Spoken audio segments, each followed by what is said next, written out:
क्या फायदा क्या नुकसान। किसान जानता है कि वोट कहाँ करना है और नौजवान जानता है। आप सोचिए, फायदा नुकसान। 60 लाख बच्चों की परीक्षा छूटी। मैं इसी मुजफ्फरनगर में आया था, मेरठ के पास के बच्चे मुझे मिले थे। उनके हाथ में तख्ती थी कि परीक्षा कैंसिल हो, paper leak cancel, paper leak जो हुआ उसकी परीक्षा दोबारा हो। इस तरीके से जो पेपर लीक हुए हैं, 60 लाख बच्चे प्रभावित हुए हैं। अगर हम 60 लाख के केवल ये मान लें उनके परिवार के माँ बाप इस सरकार के खिलाफ मतदान करेंगे, अगर हम 3 वोट मान लें एक परिवार के और 60 लाख परिवार इस तरीके से प्रभावित हुए हैं, तो 60 लाख गुणा 3, 1,80,00,000, और यही 80 लोकसभा से अगर हम भाग दे दें तो 2,25,000 वोट बीजेपी का हर लोकसभा में कम हुआ है। इसकी भरपाई कहां से कर लेंगे? क्या इसकी भरपाई के लिए ये तमाम जो जोड़ लिए क्या भरपाई कर देंगे पूरी? जिस दौर में हम लोग राजनीति कर रहे हैं, विशेष परिस्थितियों का चुनाव है। एक तरफ तो बीजेपी जो ये बात कह रही है कि 400 पार, जो आकलन उनका है वो 400 पार का है, तो फिर इतनी घबराहट क्यों? क्या वजह है कि 400 पार जब हो रही हैं तो आप विपक्ष के नेताओं पे झूठे मुकदमे लगा रहे हैं?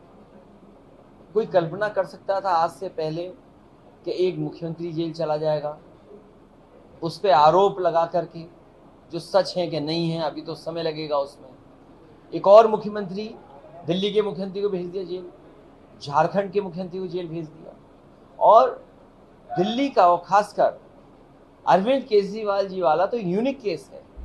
एक कंपनी है, वही चंदा दे रही है बीजेपी को, उसी पे आरोप लगाए किसी बात को लेकर के, तो बीजेपी के भी तो खुला चंदा दिख रहा है उसमें। और फिर अगर हम उस कंपनी के बारे में जाने, मुझे कोई ये जानकारी दे रहा था कि जिस कंपनी ने चंदा इलेक्टोरल बॉन्ड से बीजेपी को दिया है, उसके प्रोडक्ट की इतनी बाजार में भरमार हो गई कि वो मुनाफा ज्यादा कमा रही है। जो चीज कम पैसे की थी वो ज्यादा में बेच रही है। तो अगर हम देखें पूरे इलेक्टोरल बॉन्ड का, तो जिन जिन कंपनियों से लिया गया है उन कंपनियों ने मुनाफा कमाने के लिए महंगाई थोप दी हमारे ऊपर। तो महंगाई किसी बाजार की वजह से नहीं है, ये महंगाई है क्योंकि बीजेपी के गलत नीति के वजह से और वसूलने की वजह से महंगाई है। और फिर बेरोजगारी देखो कहाँ है। आंकड़े अगर हम वो सच माने जो आए हैं, 80% से ज्यादा नौजवान नौकरी और रोजगार की तलाश में है।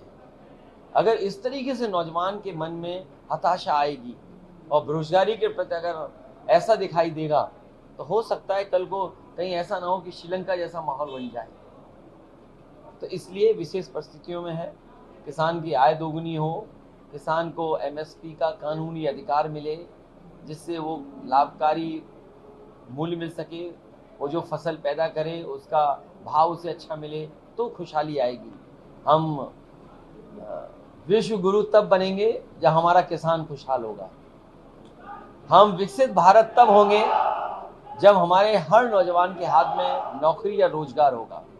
और जिस तरह के लोकतंत्र में दबाव हैं लोगों के ऊपर, हमारी संस्थाओं के साथ खिलवाड़ हो रही है। जितनी भी संस्थाएं मजबूत होंगी उतना हमारा लोकतंत्र और संविधान मजबूत होगा। उदाहरण के लिए अगर हम दुनिया के पैरामीटर्स में देखें तो जो प्रेस की आज़ादी पे हम कहाँ खड़े हो गए आकर के। मैं तो ये कहता हूँ कि जितनी प्रेस को आज़ादी मिलेगी उतना हमारा लोकतंत्र मजबूत होगा।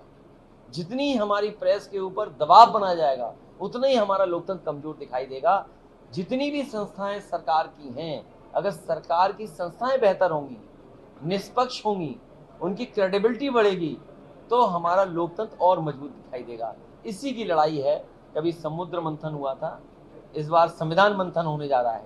एक तरफ वो लोग हैं जो संविधान को बचाना चाहते हैं, दूसरी तरफ वो लोग हैं जो संविधान को खत्म करना चाहते हैं, बाबा साहब भीमराव अम्बेडकर जी का दिया हुआ संविधान को बदलना चाहते हैं।